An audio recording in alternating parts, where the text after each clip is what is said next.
Hey everyone, Tim from America the Conversation here. So we're releasing a new mini episode ahead of our normal mini episode that will be out on Wednesday on the main podcast feed and Sunday on Patreon. But we felt called by the Lord above that we need to talk about Kevin McCarthy because he just lost his 13th vote for Speaker of the House, the most of anybody in the past 100 years. And yeah, so me and Andrew sat down real quick to talk about it. And here is that conversation. Holy fuck. It has taken 13 votes as of this recording, like, to elect this son of a bitch, Kevin. I'm going to say Matthew McCarthy. I don't know if that's right, but he seems like it would just be Matthew. The most smuggest bastard I've ever seen in my life, the undeserving of everything that he has, like moving into the speaker's office already before being elected, having his staff call him Mr. Speaker before being elected, even as in December. It isn't even January when I'm quoting this stuff. Well, it's January now, but the stuff he did has been doing for months. Fuck. Yeah, audience, we released our first episode today. It's 2 years since the January 6th riots, and the Republican Party is on fire. It's fun. I'm having a great time. I'm enjoying it thoroughly. I will say that this is what Kevin deserves after he treated the sticky-fingered bandits so badly in his house. They're the wet bandits now. They're the wet bandits. Oh, the wet bandits. My bad. Oh, wait, no, they're the sticky bandits second time. Okay, never mind. You were right. Okay, I don't remember. I just know that all those traps that he set up that were definitely violating OSHA code, and hurt those poor needy criminals that tried to sneak into his house multiple times. I will say that, like, this is the worst that Kevin has ever done in the house for sure. With all my Home Alone jokes aside, I did not expect this to happen. This wasn't something that, like, 3 weeks ago you and I were talking about. It's something we'd be sitting around being like, ha ha ha, the Republicans can't do the basic functioning of government. The very first, like, start of it. But, you know, here we are. Here we are. That being said, a little, like, I know not everybody who listens to the cast is, like, a political nerd. There's some normies out there. I love you. I appreciate you. And, you know, stay normal, because, man, politics is stressful. Yeah. I mean, do like, this in doses. I was about to say, I'm an alcoholic. That's how I solve my stress. But that aside, I'm something else. Yes, I'm a secret third thing, says Tim. So the race for House Speaker remains undecided as of this moment. It's the fourth day that we've been trying to elect a Speaker of the House. Kevin McCarthy has continued to fail to win a majority after 13 rounds of voting. This is pretty much a historic embarrassment for the Republican Party. All the Democrats can really do is stand aside and enjoy the show, eat popcorn, laugh, get caught on camera, being like, yeah, I know, with other people, just eating up that delicious Schadenfreude. Nom. And the holdouts for the Republicans, or never kevers, as you know, never kevers, please. Never kevers. Did we come up with that, right? Or did I don't know. Hassan was saying it yesterday, okay. So I assume someone in his chat. Someone has to have some anonymous comrade in the chat that deserves all our love. The never covers. They've been deemed. They're led by the illustrious Matthew Gaetz. Oh yeah, the guy who I didn't want to agree with, and now I have to, like, go, thank you for doing this. It's like, yeah, I'm glad you're killing these Nazis, but, like, yeah, but it's so I can become King Nazi. I'm like, oh no, oh well, all right, we'll deal with you later. Then. I mean, it's a pit. The pit of vipers has started biting itself. Yeah, I still don't want to climb into the pit of vipers. But yeah, Matt Gaetz is kind of the leader. He's in the first district of Florida. Lauren Boebert too. She's been on Burbert. Lobert. Norbert Burbert. Lobout Boebert. So the and Rocksteady.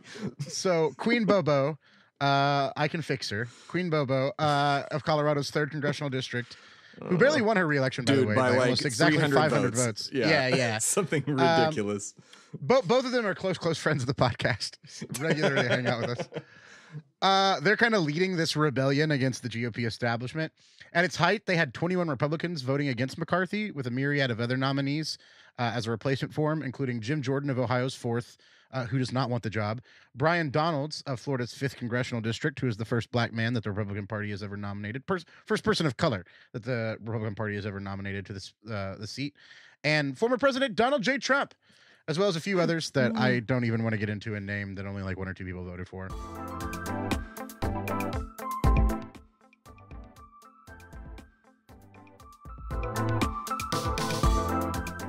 Like they were just like just to cast their vote, just to not vote for Kevin and not vote present. Because if they vote present, then that can give more votes to the Democrats technically, because it takes away part of the majority, right? Is that how I've been trying to wrap my brain around this lunacy that hasn't happened in 100 years, and even then, it's already been worse than the last time that it happened. Was it like 9 votes the last time in 1923 versus now? Yeah, it got to 9. 13 as of right this moment. It's probably he might win tonight, right? You said he might win just because he pulled over so many people like overnight. Yeah, I will say like we'll get to what I think will happen here at the end the end of the 15-20 minutes, but I'm not gonna make a prediction. And I think anyone right now who's giving you predictions that isn't in the halls of Congress, which you can trust them because they go on media anyway and say whatever they're told to say, like, is lying to you. Yeah. Like, I don't think anyone knows. Versus the normal lying they already do. Right. This is in addition to the. Yeah, this is an unexpected have to lie situation. You know, the best kind of lying. But at its height, 21 Republicans voted against him. Representative Victoria Sparks was that last one that we hadn't talked about. She is a Ukrainian immigrant and she voted present. I would assume that she is gunning for a committee seat or more funding to Ukraine, whatever it is. Take advantage of it. I get it. I would do the same thing. Every Democrat has voted in unison for their pick, Hakeem Jeffries of New York's 8th district. Neither party with these Republican holdouts, 4 or more of them, will be able to secure a Speaker of the House seat with the current makeup of the 118th House. So at the latest round, number 13, McCarthy had 214. Jeffries had all 212 Democrats, as he has all 13 rounds. Oh my God. 6 for Jordan and 2 were not present that had not voted for McCarthy before. At the moment, anyone needs 217 votes to win if all of Congress is in the room. Right. Now, like you were saying earlier, speaking to the history of this, there's been 127 speaker elections since 1789. In the modern era, a nominee needs a majority of House members voting, which is 218 if all 435 are present. And members of Congress can't be sworn in officially until there's a speaker. So they have to do this first. This contest has gone to more rounds than any other time, as you were talking about earlier, since the Civil War. Prior to this week's vote, 14 speaker elections required multiple ballots, with 13 of those occurring before the Civil War. The only time in post-Civil War era was that 1923 vote you mentioned, where it took 9 tries, so we're already 4 tries past that. 6 of those 14 elections were decided on the 2nd or 3rd ballot, but others took more than that, with the longest one finally ending after nearly 2 months and 133 ballots in the 1850s. That one was insane. So, which the Civil War happened like not even a decade after that. It was it was over Democrats and Republicans not being able to decide on slavery versus not slavery, since there was an intermix between the two parties at the time of people who believed in, you know, basic human rights versus enslaving people. You know, our original sin, besides the whole genocide of the natives. But man, we really are a biased podcast, and I'm so proud of that. We got our first review today saying that we're if you love a biased podcast, that parents something like that's you act like that's not the point.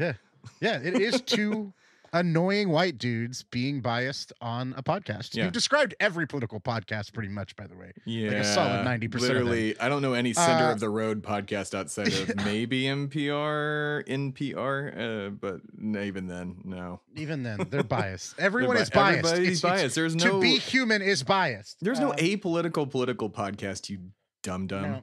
Now, it is true that I and Tim, to a lesser extent, biases are more correct than everyone else. But I can't help that I'm biased towards the facts. You're more communist than I am. And correct.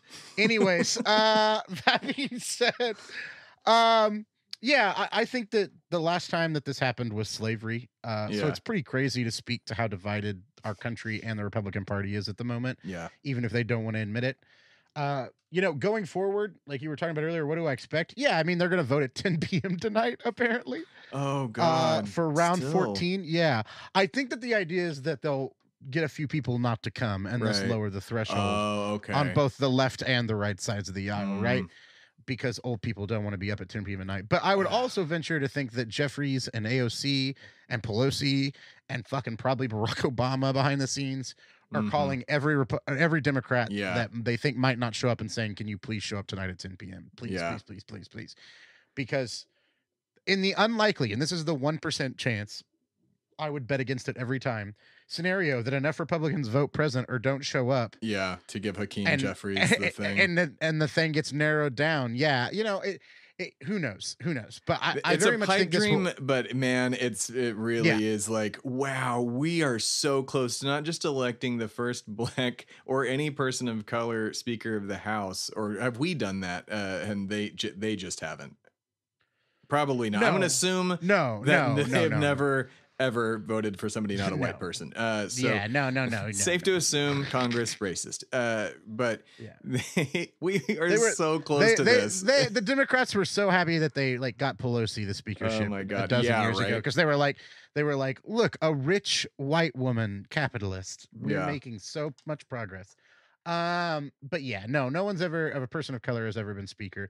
I think that will change if the Democrats take back the House in 2024. I think 100% they're going to now, because I mean, okay, so what I'm looking at outside, because Kevin McCarthy is going to become speaker. If he doesn't, great. I hope whoever it is, statement doesn't age. Well, it's going to be a right-wing capitalist, pro-empire, billionaire and corporate-owned, climate change denying, defense budget bloating, debt ceiling terrorist Republican Speaker of the House. No matter who gets it, that's the likelihood. But will this ridiculousness that is happening hurt the people that are causing it eventually? Because that could, my thought is okay, so these never covers, that's such a great term, who are the ones that are all, election deniers, pro-Trump people, will they be viewed? I mean, no one will remember this, obviously, maybe they or will the Republican Party or even the Democratic Party go all at these people to primary the shit out of them, at least on the Republican side, and then get them to say, hey, look what they did. They held up Congress to try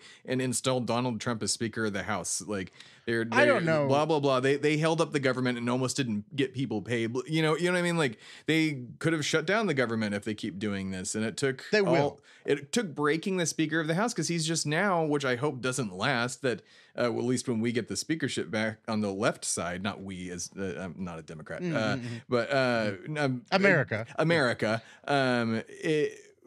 that they can hold a snap election now to remove him. And that was one of the concessions that he's made to get people over to his side. So what? He's going to last 2 seconds. They can elect him, pass the budget, and say, okay, fuck off, snap. We're holding a different election again, and we're going to redo all of this. I mean, I think you kind of posed 3 questions there, right? Yeah, and we'll go in reverse order. So the first one is, the third one that you asked was, does this limit the speaker's power? Yeah, absolutely. This is a huge blow to the speaker's power if they can just call up election any one congressperson at any time and say, we want to, vote no confidence in the speaker and get a new one. That's huge. That will not remain. They have to set the rules every 2 years. So when the next speaker comes along, and especially if they're a Democrat, I doubt they're going to go along with the idea that continues, right? So this will only be limiting Kevin McCarthy's power.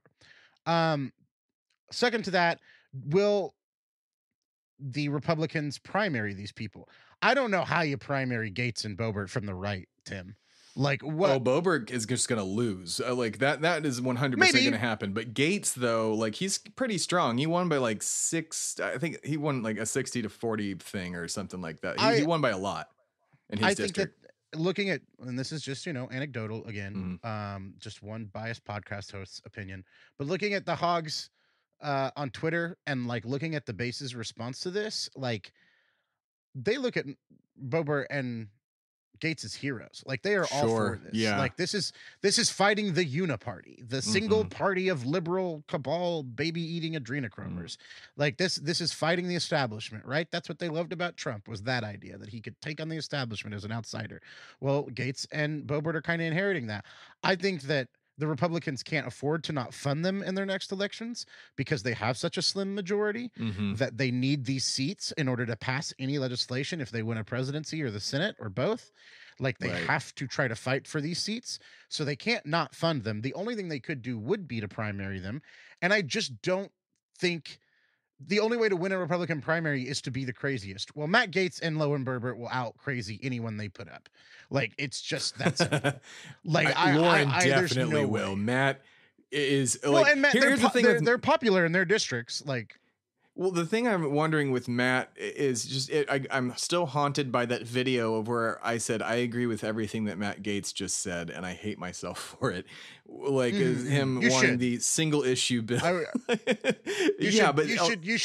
You should flail yourself a few times tonight just for saying those words. Like, with the thing that he talked about, a one issue bill, you can't lobby after you leave Congress, like all these basic things that are on a Democratic wish list. Like, I'm wondering, like, could they not lure him over, but like to vote for Hakeem Jeffries? Like, Democrats are like, we can pass all these bills that you want to pass. You got like 7 bills here that we're all for, and versus keeping the government shut down. Like, I know the hogs, as you like to call them, and now I need to adopt that because it's a hilarious term. They really like poning the libs and poning anybody in charge. Could they pwn their own, elitist, in their words and eyes, party by voting with the Democrats to not elect Kevin McCarthy as a last resort? No, much like I look at the Democrats as the lesser of two evils, I'm sure they look at the Republican establishment as the lesser of two evils. Sure. So I mean, like, they may hate Kevin McCarthy, but it's not like they don't hate Jim Jeffries or Pelosi or AOC more. Like, they do. I would say that, like, is there a possibility of one day, young Congress people, if we become a less polarized society, working together to pass common sense reform and legislation? Yeah, I mean, like, that's possible that you'll see Gaetz and AOC at 60 as senators now instead of representatives, like, working to pass legislation together. I think politics, is cyclical. I think that it's also unpredictable, much like history. Like, it spikes and swings and moves the other direction suddenly.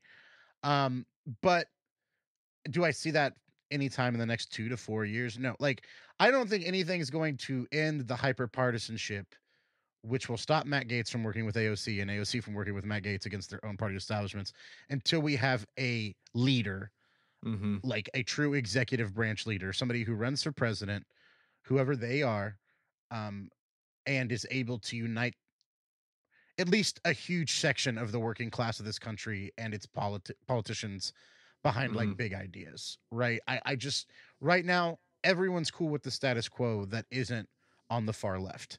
Like, the far right can act like they're not, but they're perfectly fine with it. Like, what are they going to do once they get Kevin in there? They're going to investigate Hunter Biden. They're going to look into a China lab leak, like conspiracy theory for the coronavirus. They're going to look into why schools shut down for a year, which I can tell you right now because they didn't want dead kids and teachers. Like, they're going to waste so much time. They said they're going to look into PPP loans. Well, I bet you they won't be looking into Ben Shapiro's PPP loan or Marjorie Taylor Greene's or everybody else. Any of these big companies. Yeah, they're going to be looking at small businesses, small working class people that took PPP loans out. They already yelled about the waste in federal funding and dollars on all 50 states of welfare checks, and unemployment. Like, not to mention that, corporations and the military spend and steal way more money than any individuals ever could amount to. But yeah, they've already decided they're going to do shit that doesn't matter or hurts the working class. So I don't give a shit if Kevin McCarthy's speaker. They're going to do that either way. Why not sit back and enjoy this? But when it comes to Gaetz and the far left and the far right working together, color me suspicious at all times. I am very anti working with Nazis. I don't think that you can shake someone's hand while they hold a dagger in their other one. I think that it's very hard to do. I mean, we keep seeing video of AOC and Ilhan Omar talking with Matt Gaetz and everybody else on the floor. They have to. I think they like them. each other. Yeah. No. I think that they're. We talked about bubbles in our last episode. Like, I think that there's some youth vigor in that bubble, right? Like AOC, Ilhan Omar, and Matt Gaetz, as much as they may hate each other and spew vitriol on Fox News, they can all go get a whiskey and not have a horrible hangover the next day, right? Like, they don't need to change their piss bags and go get their catheter taken out before they go to bed. Like, they all know what a meme is, right? Like, Matt Gaetz has been on Twitch. Like, AOC has streamed Among Us with Hassan. Like, you know what I mean? Like, they probably like each other more than they do the old fucking crusty fucks that have been in Congress forever, just because they can all say they watch the same movies growing up. You know what I mean? Like, there's a reason Matt Gaetz and AOC probably talk a lot, and Ilhan Omar, and like anybody under the age of 40 probably caucuses with a bunch of people secretly behind the scenes that are under their age, because like they can open a PDF, like they can talk to each other as human beings. And I think there's a lot of these older people, like there are a number of congressmen, especially, I'll say it's Congress people, but congressmen that are over the age of 60, white men that have never used a personal computer. Like Donald Trump has never used a personal computer. I think he's bragged about that. Like he doesn't send emails and stuff. Yeah. Not like once. Just uses notes that he throws away.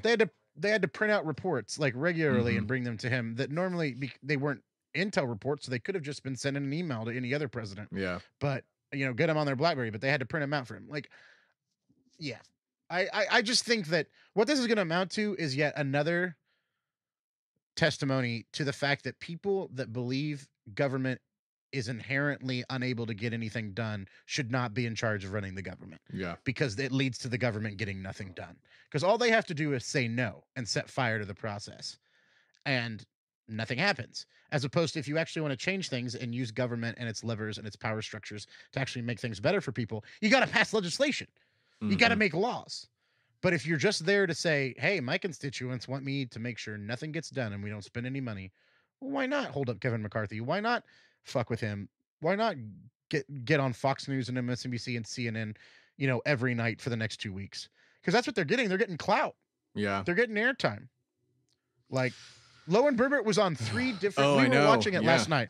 Like, Lowen Berbert and Gaetz were all on... I know Gaetz was on at least 2, but we saw Lowen Berbert while me and Goldman and a couple other people, Chris, were watching this, Matt Fjord. Like, we were all watching this live last night, and Lowen Berbert was on MSNBC, CNN, and Fox. And I'm sorry, but if you're a politician, you love being on TV. Yeah. It's part of it. Like, and they, got to do it in spades the past couple days. Like, how much power do they feel like they have right now? Oh, so much. They feel like they're the de facto speakers of the House, for sure. Right. Like, that's what they feel like. Joe Manchin and Kirsten Sinema. Exactly. Like, they like we because of us, like, we hold the fate of this douchebag in our hands, and I just, man, I don't know what's gonna happen. How do at least Gaetz and Boebert recover from like conceding to him after all of this? They don't want him as a speaker. So then when they do concede either tonight or tomorrow, if ever, how do they answer to those people that view them as superheroes? I can't, that's why I can't see them conceding. They're going to have to make some sort of a deal with the Democrats or other folks, which I don't think the Democrats are going to make a deal with them either. Like, they want to watch them burn. I'm trying to remember the third person's name, but there's 3 from talks and rumors and journalists on Capitol Hill that are never covers for real. Like, they never, no matter what. Like, Kevin McCarthy could be like, we will make sure that Trump makes you the next vice presidential nominee, and they still wouldn't do it. Right? They're never covers for real, right? Yeah. So really, I think this ends with those 3 people continuing to never vote for him, and him peeling off and handing out positions and fundraising and favors to every other person. Yeah. I mean, there's 8 of them left, essentially, right? Like 6 of them voted against him today, and 2 of them weren't there. But they're he only needs 6 more votes, doesn't he? Yeah, he needs 4. He needs 4, like, right? He can afford to lose 3 of them. Got it. Okay. Well, fuck. Then yeah, it'll probably happen by this weekend. Or what is the weekend? Maybe. So I think they'll try one more time tonight, and then it'll be Monday when they try again. They're not going to come in on the weekend. They're Congress. Oh, that's true. They work like 120 days a year, Tim. Yeah, that's true. And they have the best schedule in the world, and they make like 150K, like starting. The speaker makes like 225K, plus whatever they get for their fucking office and all that shit, and food, and I just found out everything else they the get. Postmaster General makes more than the Vice President, and I feel that should not be the case, especially for who it currently is.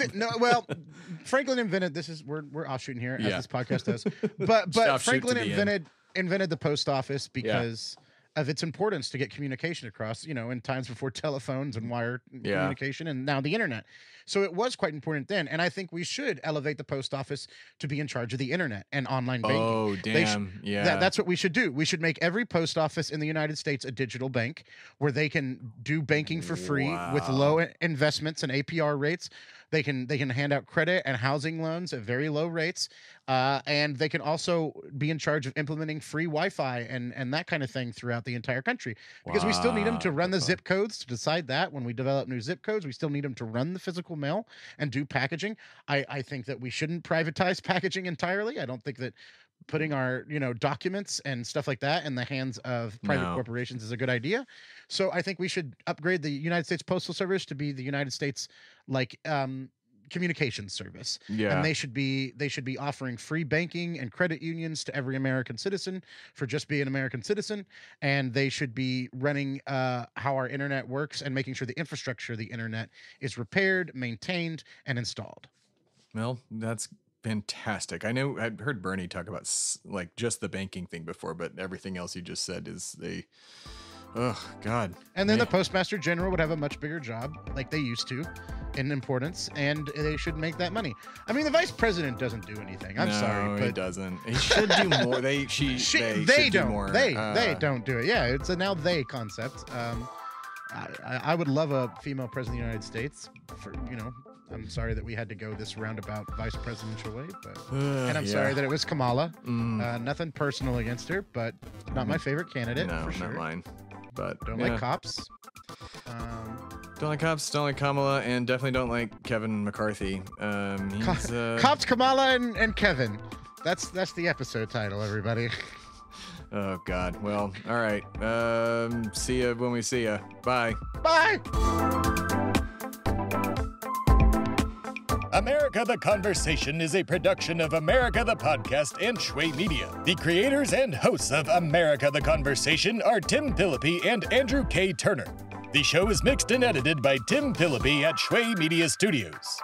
The show's theme song is by Timmy Two Step, and all other music and sounds heard in this show were procured through the amazing companies listed in the show notes. For more information, please visit americatheconversation.com.